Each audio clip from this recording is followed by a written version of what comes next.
Oh, gosh. So what happened here?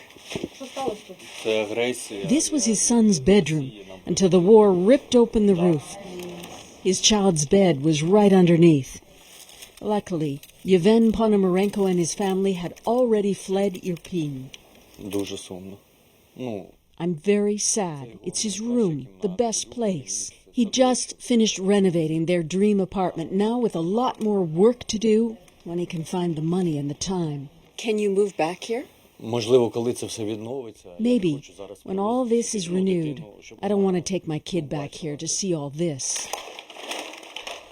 Yevhen and his wife had come back to collect toys and clean up, betting Russian troops will not invade again, but they're angry. You're doing your best to have a good life, and because of Russia, for what? It's just a regular building. The fighting ravaged Irpin, near Kyiv, leaving ugly scars as Ukrainian forces tried to push the Russians back. Some apartment blocks so broken, they'll be demolished. But where there's fixable damage, it's beginning. Residents starting to reclaim their lives.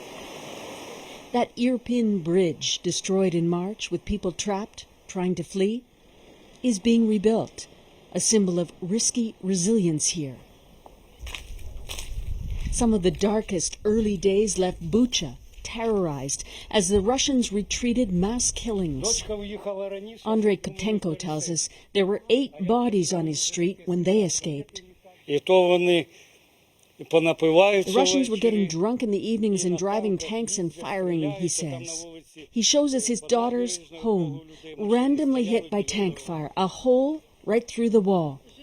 But the family has come back to live. For now, it's safe enough to be here to fix your house? It is scary, but we don't have any other choice, says Ola.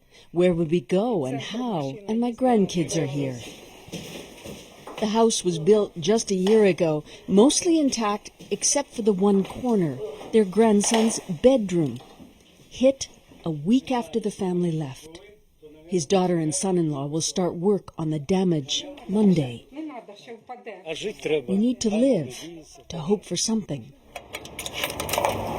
In Bucha, Father Andrei invites us into his church, which became a sacred refuge during the worst days.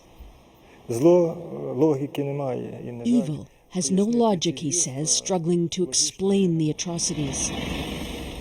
Bucha won't, it can't forget, collecting bodies for a mass burial in the churchyard.